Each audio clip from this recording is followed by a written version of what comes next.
Um dos primeiros relatos sobre Jesus de Nazaré, a sua vida, morte e ressurreição, foi escrito por um homem chamado Lucas. Nós conhecemos esse relato como o Evangelho de Lucas, mas Lucas continuou a história em um segundo volume. Chamado Livro de Atos. Esse livro gira em torno do que Jesus continuou fazendo após a sua ressurreição. Atos começa com os discípulos reunidos com Jesus, que acabara de voltar à vida, que é algo incrível de se imaginar.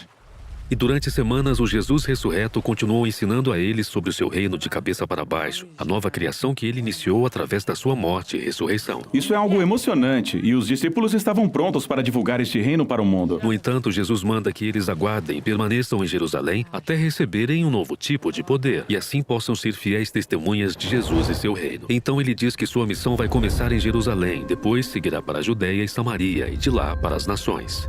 Isso é como um roteiro para o livro inteiro de Atos. Em seguida, os discípulos viram Jesus entronado como rei de toda a criação. Então os discípulos aguardam, se perguntando quando esse poder virá. Chega a época do Pentecostes. O Pentecostes é uma festa israelita antiga que ocorre no início do verão, e milhares de judeus peregrinos voltavam para Jerusalém vindos de todas as partes do mundo. E vários idiomas e culturas se juntavam na cidade.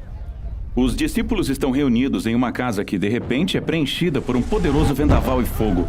O fogo se reparte em línguas de fogo que pairam sobre a cabeça das pessoas. Mas o que é tudo isso? Lucas está tocando num tema repetido do Antigo Testamento. Quando Deus se manifestou de forma parecida no Monte Sinai, ele fez uma aliança com Israel e lhe deu os 10 mandamentos. Mais tarde, quando a glória de Deus se manifestou na forma de uma coluna de fogo, ela preencheu o tabernáculo quando Deus veio habitar entre eles. Mas era somente uma coluna de fogo, não muitas. Isso mesmo, Lucas está apontando um fato importante aqui. Essa é a presença pessoal de Deus do templo, o Espírito de Deus que foi predito pelos profetas de Israel.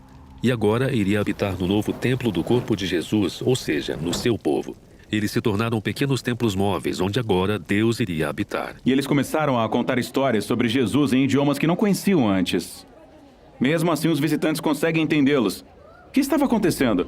Bem, Pedro se levanta e explica que esse é o cumprimento da esperança de Israel com base nas Escrituras. O plano de Deus sempre foi usar a família unificada de Abraão para trazer paz e justiça ao mundo. Mas as tribos de Israel haviam se espalhado por causa do exílio. Agora, aqui no Pentecostes, representantes de todas as tribos se reúnem e são apresentados ao seu Messias, o Jesus crucificado e ressuscitado, para que agora possam se tornar o povo restaurado de Israel. E milhares deles começam a seguir o caminho de Jesus. O que nos leva ao relato de Lucas sobre os 2 templos. Ao templo que Herodes construiu em Jerusalém, onde os discípulos de Jesus vão adorar como os demais israelitas. Mas agora também há o templo de Jesus, que consiste em pessoas. Esse templo está se reunindo em lares por toda Jerusalém.